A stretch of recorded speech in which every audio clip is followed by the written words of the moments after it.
Najib Telma, des actualités uniques, dynamiques et renversantes dans le journal TV.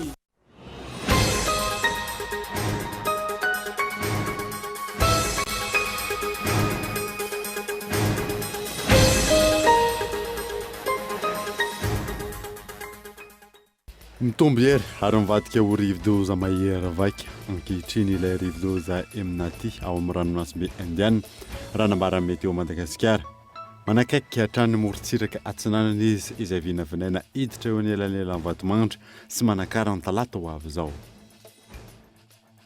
Ny zava-misy sy ny fempiainan'ireo ankizy sy tanora beazina eny amin'ireny toerana fitazana zazakamboty ireny amin'ny andro alina no entina aminao anatin'ny fampalalam-baovao any amin'ny tapany faharoa no ahitanao ny andidin'izay. Maresaka ireo asa-pirenena mihamafy ny fifandonana eo amin'ireo tafika ukrainiana sy ireo separatista pro-russe any atsinanan'ny Ukraine ankehitriny hatreto samy fanilika ny antony fifanafiana ny rotota. Ny andidin'ireo vetrany.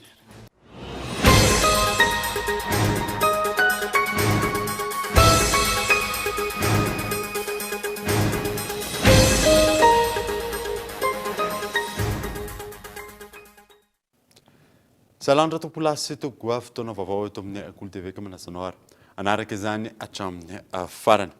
Nanamboatsika ny vaovao dia mitombo ery ary mivadika ho rivo-doza mahery vaika ankehitriny ilay rivo-doza eminaty ao amin'ny ranomasimbe indiana raha nambaran'ny météo Madagasikara manakaiky hatrany morontsiraka atsinanana izy ary vinavinaina hiditra eo anelanelan'ny vatomandry sy manakara amin'ny talata ho avy izao. Abraham Randriamanana. 570 kilometatra atsinanana somary atsimo atsinanan'ny Tomasina hatramin'ny 4 ariva teo ny toeran'ny fohiben'ilay rivo-doza eminaty ao amin'ny ranomasimbe indiana raha ny angom-baovao avy eo anivon'ny météo Madagasikara. Ny amafy ny rivotra ny entiny ary mikisaka mianandrefana somary atsimo andrefana izay ikasika an'i Madagasikara manomboka ny talata izao.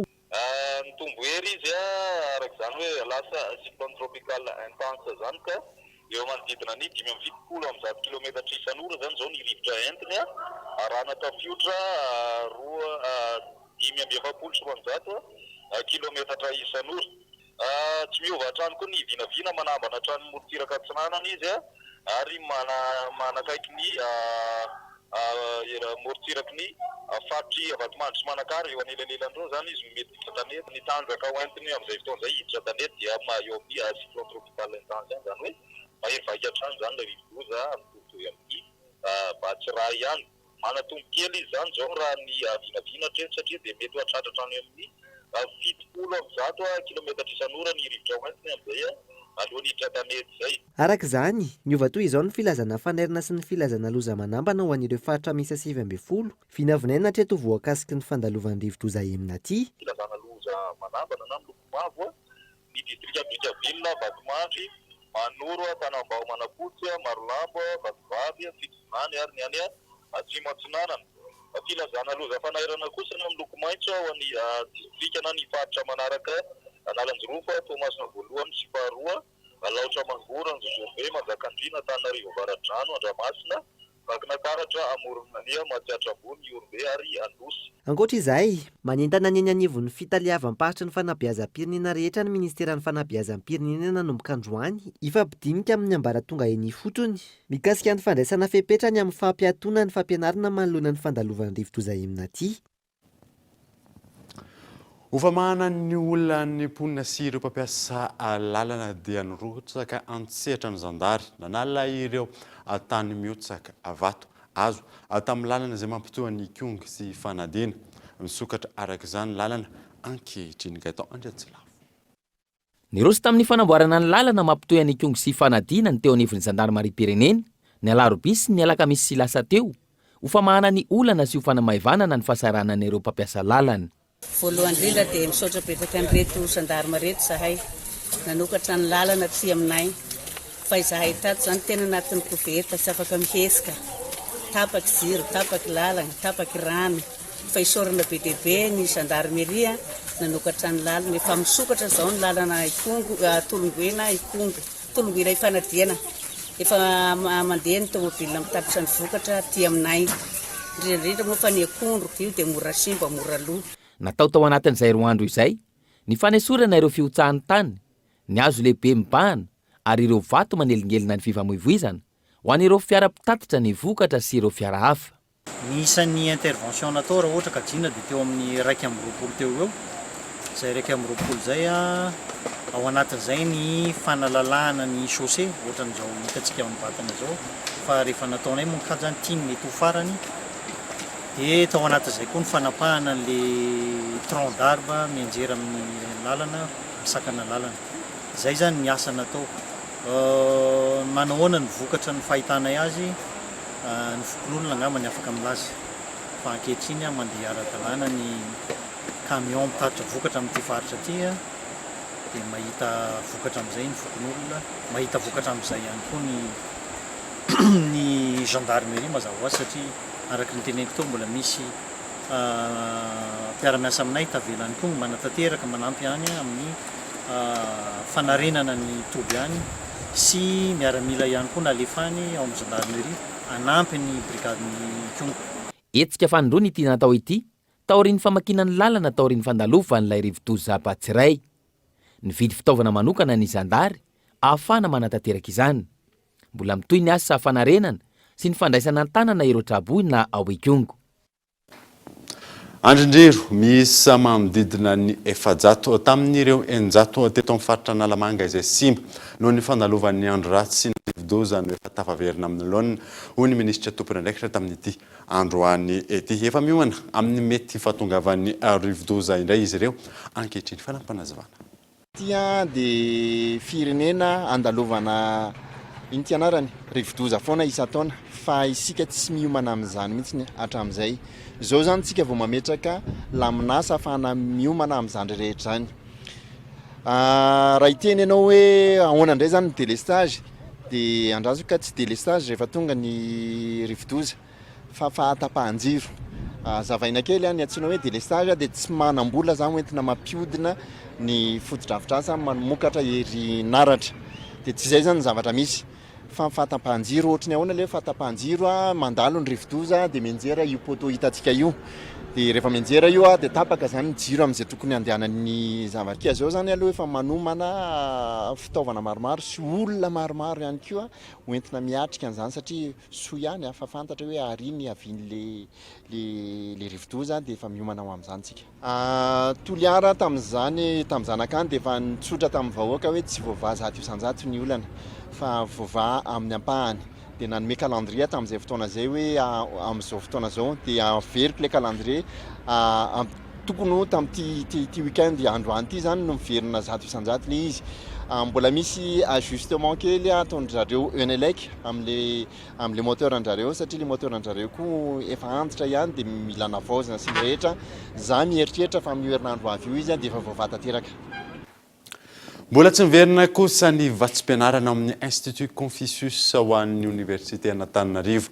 Ny atao anatin'ny rotaona teo eo izay isan'ny anton'izany moa ny fisian'ny valinaretina Covid-19 fa ihany koa mbola tsy fisokafan'ny sisy tany maro fanadina. Isan-taona mialohan'ny nisian'ny Covid-19, ampolomaro ireo mpianatra misitraka vatsim-pianarana avy amin'ny Chine eto amin'ny Institut Confucius an'ny Université Antananarivo. Ny antanteraka nefa ny fisitrahana izany tato anatin'ny roa taona teo eo noho ny fikatoanany sisy tany tany Chine, maro ireo mpianatra izay nisitraka vatsim-pianarana tany aloha no voatery niova lalam-piofanana hafa. Ny mikasika ny vatsim-pianarana makany Chine aloha zao dia miato mihitsy satria nanomboka tamin'ny nisian'ny valanaretina Covid-19 io dia nitratona daholo ny sisy tany na ny antsika na amin'ny makany. Dia tamin'ny taona 2021 zao nisy teo amin'ny 300 teo no nisitraka vatsim-pianarana tato amin'ny Institut Confucius ny Université Antananarivo. Dia tamin'ny voalohany zareo nanaraka courant en ligne dia nefa satria misy eo amin'ny adiny 5 eo ilay elanelan'ny Madagasikara Chine. Dia reraka ny mpianatra hoe amin'ny 3 maraina no mifoha mba hanaraka ny fampianarana ampitaindavitra amin'ny 20 maraina. Dia ohatrany tsy naraka intsony dia najanona ilay izy. Dia tamin'ny taona 2022 koa dia nisy bourse koa, nisy hoe nahazo bourse amin'ny mpianatra fa tsy natody mihitsy ny mpianatra satria mazana be ilay courant en ligne dia naleon'ny zareo nanao zavatra hafa.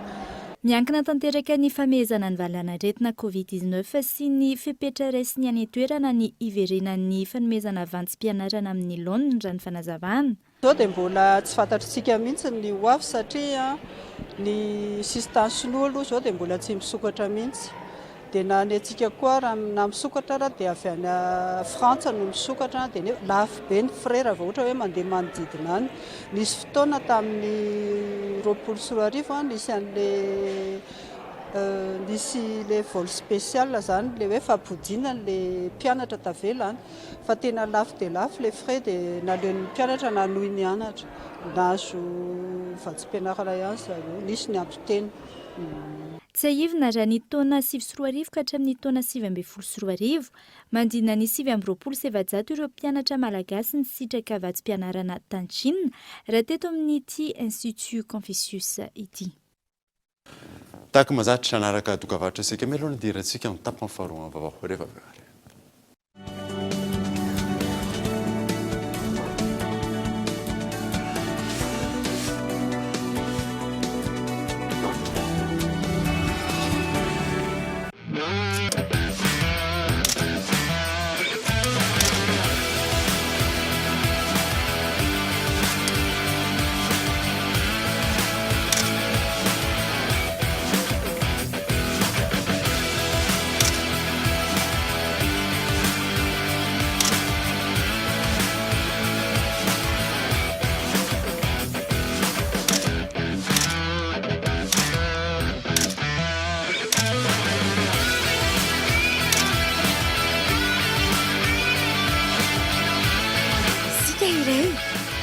Telma, isika coup 038.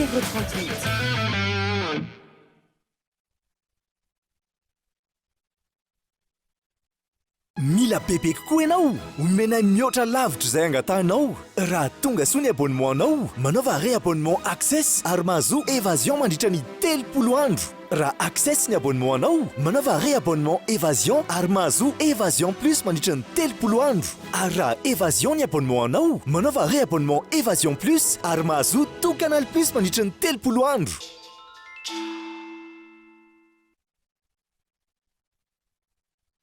Le CNAM Madagascar vous offre une possibilité d'acquérir un diplôme international qui vous ouvre les portes dans le monde. Formant les plus hauts placés des administrations, CNAM vous propose plus de 658 parcours niveau bac à bac plus 8.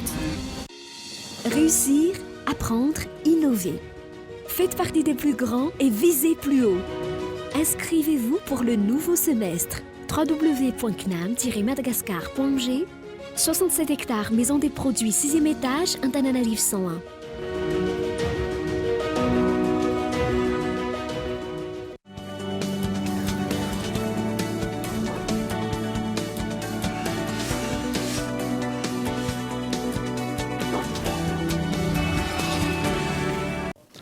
Averina eto amin'ny fampalalam-baovao isika dia ny zava-misy sy ny fiampianana ireo ankizy sy tanora beazana eny amin'ny ireo toerana fitaizana azazakamboty ireny amin'ny andro alina no entina amin'ny na ao anatin'ity fanadidinina manaraka ity izay entin'ny olona saina sy andro natenena.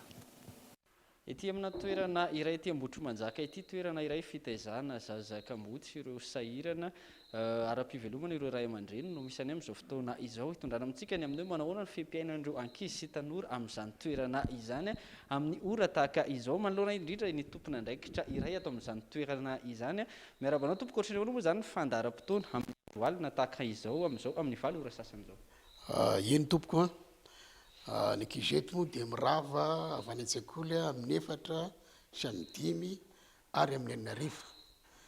Rehefa tonga ny ankizy dia misy arin'akanjo tsy maintsy mianala ny arin'akanjo izy dia rehefa vita izay dia manao kilte zahay. Rehefa vita ny kilte dia miara-misakafo atao amin'ity toerana ity daholo ity toeram-pisakafoanana ity dia avy eo ny ankizy vita izay dia ny sasany manasa vilia, ny sasany efa any amin'ny salle d'étude dia tsy maintsy misy zavatra atao ny ankizy ato ao ny mikarakara manao mofomamy gâteau zany, ao ny misy groupe artistique évangélique zay zava-misy eto amin'ny centre ahafahanay a mandanjalanja sy mieritreritra ny ho avy nikizitio ny pitso raha afaka pitso. ia araka izany a misy ireo manao ny mofomamy am'izao fotoana izao a raha ny zavatra hita tapaka ny jiro pasteur am'izao ora izao na izany ara miasa ihany reo ankizy satria tsy azo ajanona ny zavatra natao dia maty ny jiro am'izao fotoana izao a dia misy mitsilo amin'ny lampy na ny telefona ahafahana manatanteraka ny asa rehetrarehetrarehetra ireo zany a de efa misy mitsali mofomamy natrentsika eto de ain'izy ireo tsara ny qualité-ny mofomamy zay iverinay fa tsy mifakaiza ary mihoatra lavitra ny mpivarotra aza mitsiro mofon'azy ataony ankizy eto.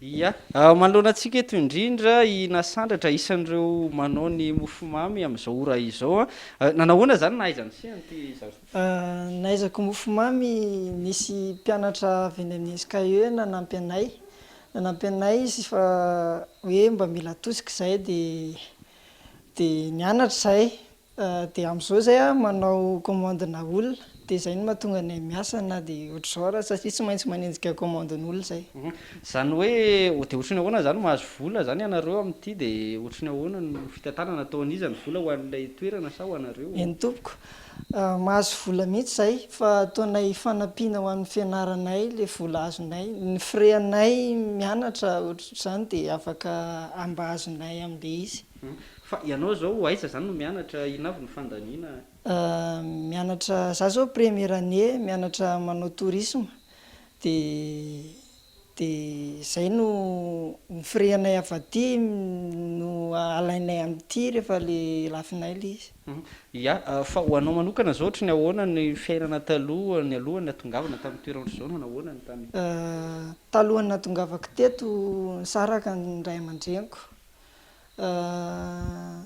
nisaraka zareo de samy tsisy navitanana ny raiko na ndreniko de mipetraka tamin'ny havako a de rehefa mipetraka tamin'ny havako a de nanaovan'ny havako toetra tsy zaka ohatra nataony rehefa lahady za de nasiany andromby ohatr'izany tsy afaka nivavaka zany de ohatr'zay no antony natonga ana teto de nisy pasteur zay no teny ana hoe andao ianao apetrako any amin'ny centre ozy izy de zay no nitondra nanaka aty rehefa rahatr'izay vita izay fianarana momba ny fizantany izay anahoana ny hoavy sy ny tanjonao zany ny tanjoko aloha hoe anana asa somatsara de anampy andreo ray aman-dreniko ihany koa satria noeveriko fa tsy fitiavany natonga ana teto fa ny tsy fisina teo aminay de zay no natonga ana teto de tanjoko ihany koa de anampy any sahirana ohatr'izao afaka rehefa tafita de anampy any toerana ohatr'izao ia de tonga avy amin'ny tanjona irina ry se am'izay atao zay ia araka izany a de misy ihany koa ny akoatra ny manao ny resaka mofomamy a misy ihany koa ireo manao ny famerenana ho amin'ny feto amin'ny alahady avy zao eny anivon'ireny fiangonana ireny a ireto zao misy tropy anankiray hoarahantsika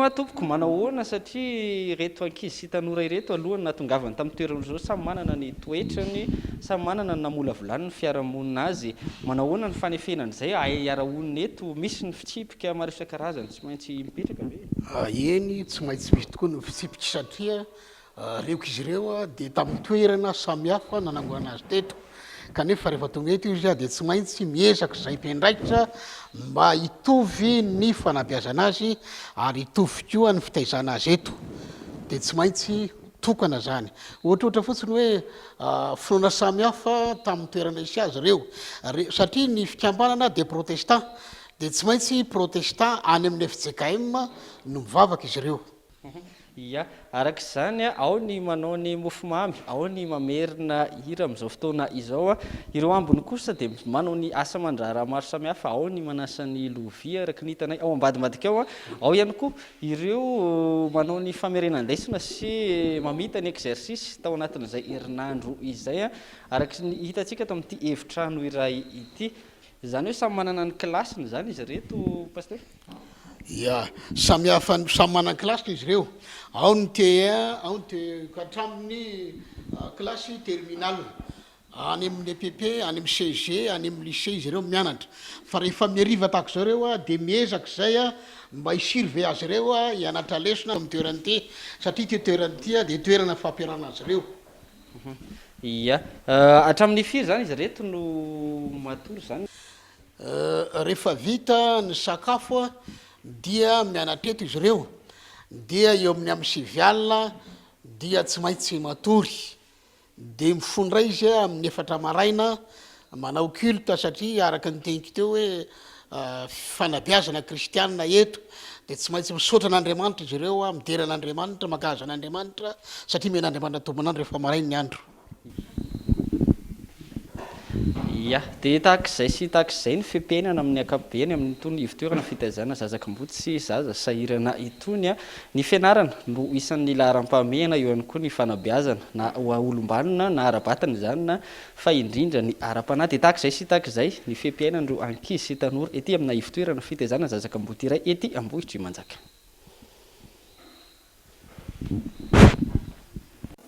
iverenantsika mahakasika ny jiro miisa zato ankehitriny no apetraka etsy amin'ny sapanana Ambohitra Manjaka sy ny lalana avarabohitra itosy ranambaran'ny jirama ady atao amin'ny tsy fandriam-pahalemana izany sy fifijojovana ireo mpampiasa lalana ihany koa Abraham Randriamanana taoriany etsika sy ny antsoavina ataon'ireo mpampiasan'ny moto teto Andrenivohitra manoloana ireo trangana tsy fandriam-pahalemana manjady amin'izy ireo niroso tamin'ny fanamafisana ny fametrahana ireo jiro manazava ireo lalana ankehitriny avy eo anivon'ny Jirama isan'izany ny tetsy amin'ny sampanana mihazo an'Ambohitra Manjaka teo koa ny lalana avarabohitra Itosy miisa 100 ireo jiro apetraka amin'izany nisy etsika lehibe nataon'ny Jirama teto izay nanisiny mazava teto amin'ny toerana izay nisiny loza zay moa tamin'ny fanairana dia zay ny tao anatin'ny anisan'ny voalon-darao hoe alao mba hisy mazava satria ao anatin'ny maizina no misy ny tsy fandriam-pahalemana dia androany zay tonga nijery amin'ny mampitondra moto anay satria izahay miezaka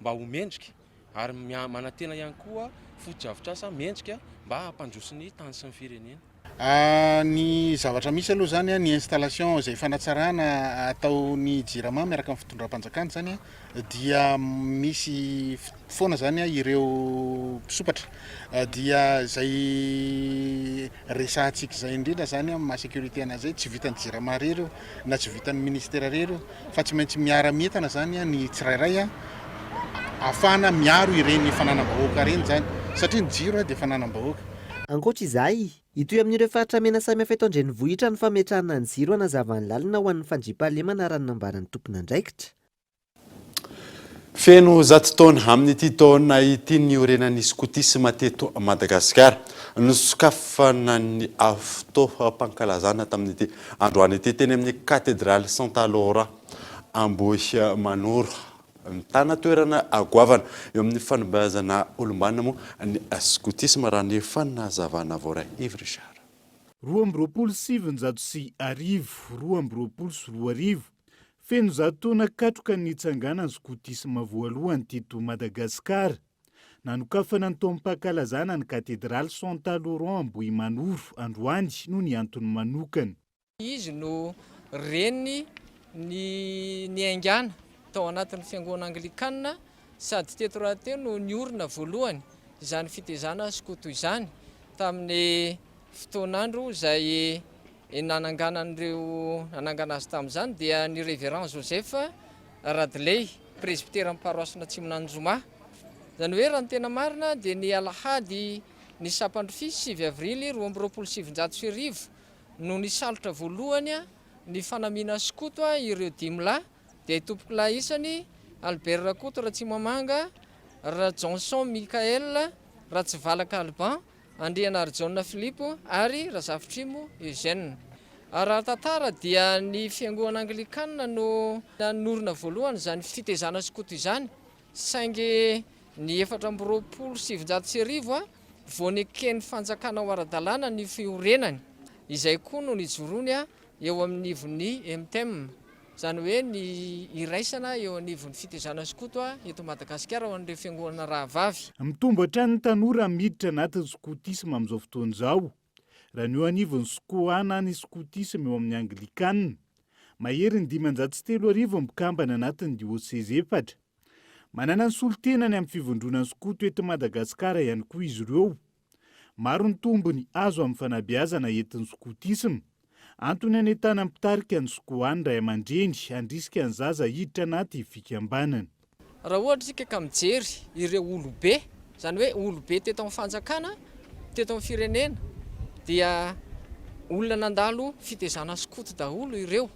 Dia tsy resahana intsony fa betsaka ireo olom-panjakana izay efa nandalo mifandimby tao anatin'ny fitondrana ny fandimby nandritra ny Repoblika voalohany. Ny antony resahana kely izany dia izao, indraindray ny fikambana skoto sahalan'ny fitezana dia eritreretin'ny olona fa fitezana tsy manaraka ny fenitra, izany hoe raha atao amin'ny teny tsotra azon'ny olona dia hoe bordel. Fa ao anatin'ny fikambana skoto tokoa ny tena ahitana ny fitezana sy fanefena ankizy ho olombanona. Ary izay raha teo moa ny tarigetra ny fikambana hoe anefy sy anomana ho tovolahy sy tovovavy ho andrin'ny firenena sy ny fiangonana ary ny fianakaviana. Izany ny antony fisian'ireo lalàna fanekena izay iainana ao anatin'ny fikambanana, ary ireny no ahafahana manefy azy. Raha iverenana ny tantaran'ny skotisma teto Madagasikara, misionera anglisy chef Kadilay no zavalalana ary namoron'izany voalohany tao Ambomamamory ny taona 2017.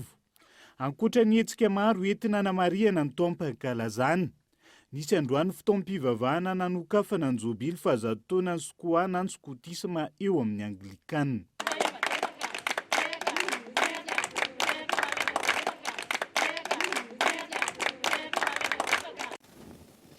Totosa ny sabotsy lasa ateo tao amin'ny ekonomiana avy nanan-karena Antsirabe ny fambolekazo izay nataon'ny fifondronan'ireo orinasa ao amin'ny faritra Vakinankaratra. Nisy ihany koa ny fikojakojana ireo zanakazo izay nivolena tamin'ny taona lasa Kultive Antsirabe. Teto Ambatolahy commune Vilankarena district Antsirabe faharoa no nanatanterana ny hetsika fambolekazo izay nataon'ny fiova na ny fivondronan'ireo orinasa avy eto amin'ny faritra Vakinankaratra. Nandray anjara tamin'izao hetsika izao avokoa ny solotenan'ireo orinasa mpikambana. Fikojakojana ireo zanakazo izay efa nivolena tamin'ny taon-dasa no natao ary fanasiana zezika sy fanaovana aro afo entina hiarovana azy ireny. Ao ireo zanakazo izay naniry ary tombo tsara. Nisy ihany koa ireo maty ka novolena zanakazo avy indray. Anisan'ny nampiavaka ity fambolekazo ity hoy ny filoha-mpitarika ny fiova dia ny fizarana zanakazo ho an'ireo izay tonga rehetra nandray anjara. Ny fanovana tamin'ity taon'ity dia ny fizarana zanakazo ho antsika rehetra izay nandray anjara teto.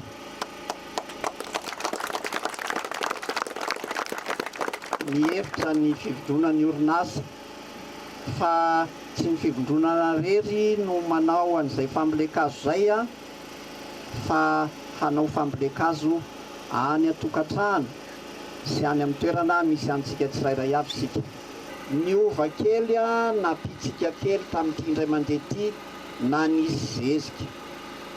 Ny antony dia rehefa tena mahazo an'le andro tany amin'izay le zanakazo dia somary reradreraka izy ary hitanareo ny sasatsasany amin'ireny mbola ngitangita kely ireny. Asiana zezika mba hatanjaka kokoa ny fakany ary ahaloka an'le andro tany ao ambany ao. Mitondra fampandrosoana lehibe eo anivon'ny commune hoy ny ben'ny tanàna ny fambolekazo izay nataon'ny fiova teto amin'ny commune izay adidiny. Tafita ihany koa ny afatra sy ny fanabeazan'ireo mponina ety an-toerana amin'ny fikojakojana ireo zanakazo. Fampandrosoana lehibe eo anay eto anivon'ny commune indrindra amin'ny resaka fitaizana mponina manodidina satria ny anisany ohatran'ny valatahaka izy ity raha ny ohatrany fa hatramin'izay nanaovana fambolekasy teto dia mbola tsy nilalovana afo ity toerana ity. Izany no midika fa tafita ny hafatra amin'ny mponina manodidina amin'ny fikojakojana sy fiarovana ny afo.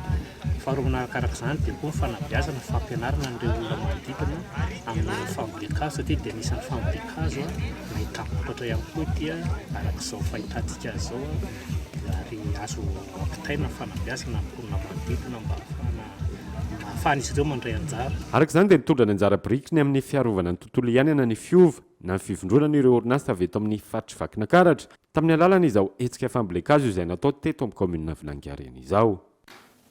Vaovao hafa kosa indray dia tanora miisa 12 avy amin'ny ankamasoa sy akany gendarmerie no nahazo fampiofanana maimampona makasika ny ahitarika sy ny fivoarana eo amin'ny maha-olona amin'ny alalan'ny fikambanana tanora tsy miankina atao anatin'ny embola moa no natanterahana izany.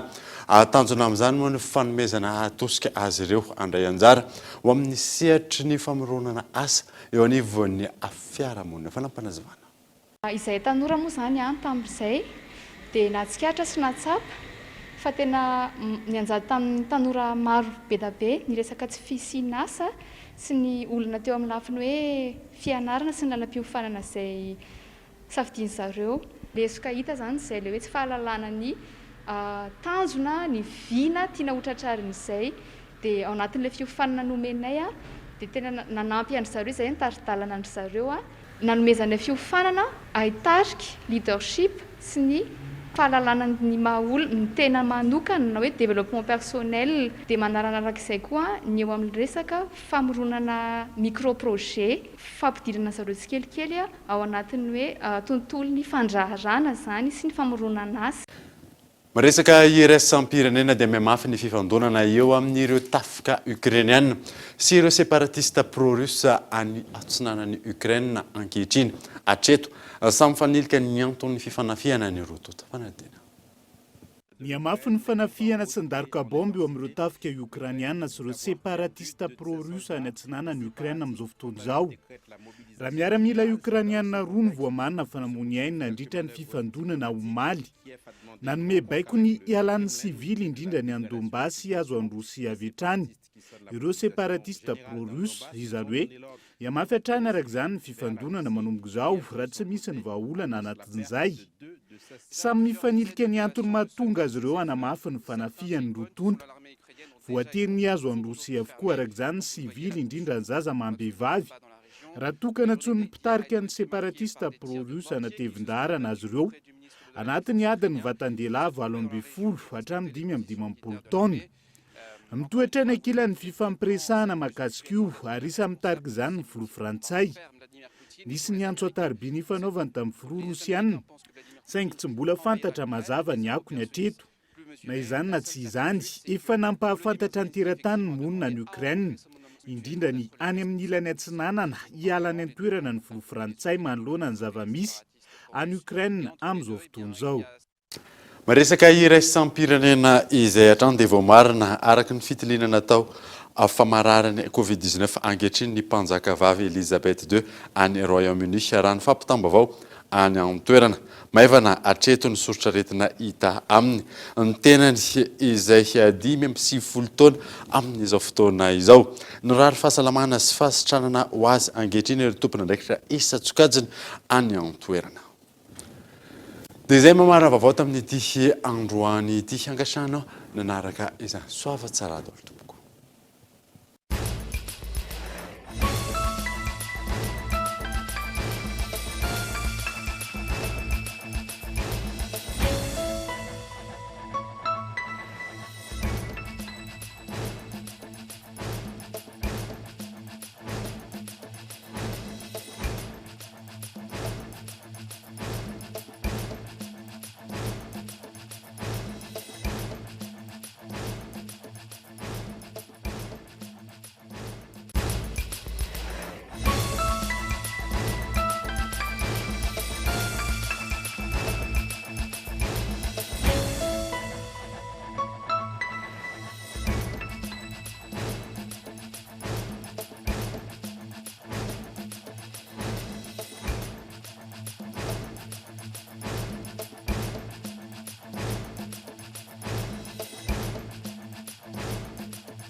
TGB Telma, des actualités unies, dynamiques et renversantes dans le journal TV.